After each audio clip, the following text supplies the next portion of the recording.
been a special week here in Honolulu. My good friends Jim and Polly Douglas visiting from South Carolina. Jim was the international senior sales trainer for Hearts on Fire jewelry for about 10 years and probably knows more about selling diamonds than anybody else I know. And we've had a great time. We've had chances to go to breakfast and go to lunch and go out to dinner and just sit and talk. And I asked Jim if he would be willing to share some of what he knows with one of my clients at Ala Moana Shopping Center, Opal Fields.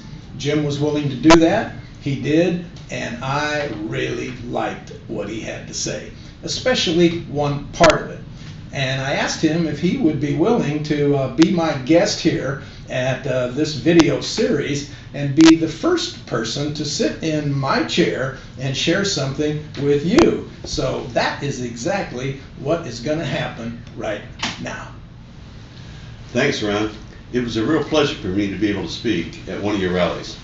The page Ron's talking about, or the part that he really liked, happens to be a page right out of his own book, Retail Selling Made Easy. Page 83, as a matter of fact. If you have the book, you may want to go to it and refer to it after you've heard this. Probably one of the best, most effective sales tools that I've heard that a salesperson should have in their arsenal is what they're going to find on page 83 in Ron's book, Retail Selling Made Easy. Every salesperson will tell you they've had the customer come in that says, well, you know what, I'm going to think about it. I'll be back.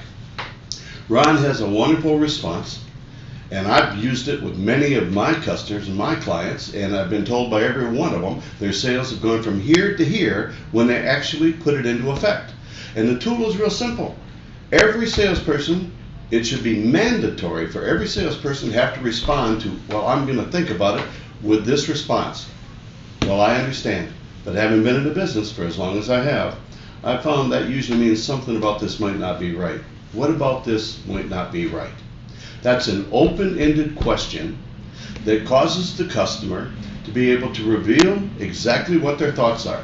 Now, over half of the customers that you're gonna respond to that way are actually going to tell you something like, well, I think it's too small, or I think it's too big.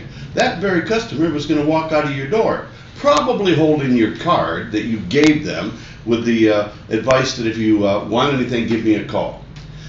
So let me repeat that tool one more time. It's very simple. Page 83, Ron's book, Retail Selling Made Easy, has it for you. And it's simply this. When you hear customers say to you, I'm going to have to think about it, I'll be back, you should respond immediately with, hey, I understand, but having been in the business as long as I have, that usually means something about this might not be right. What about this might not be right? See how your customer responds. Put the tool to work, and good selling to you.